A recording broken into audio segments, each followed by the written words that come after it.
The relationship starts when the quote-unquote proverbial dating process starts. So when you start the fundraising, when you start to have your conversations with the different VCs, when you start to have as a founder, when you start to have your conversations with different capital allocators, and you start to say, this VC is somebody who shares in the same energy, vision, drive, direction that we want to go in. They are supportive. They have seen this in X many iterations, and so their advice is actually going to be valuable. And so in that particular example that you were sharing earlier, the VC comes to you and says, we've seen it in X many businesses, in adjacent and or similar businesses or industries.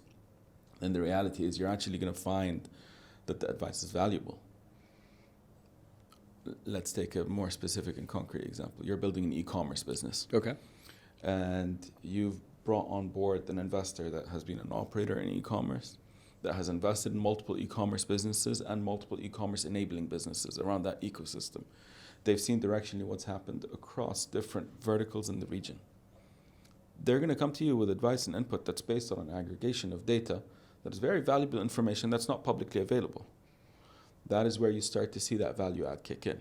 Okay. And that is where, as a founder, if you're able to go through that input and go through that advice, take what's relevant, apply it to your business, it should accelerate your growth or accelerate your path towards sustainable growth.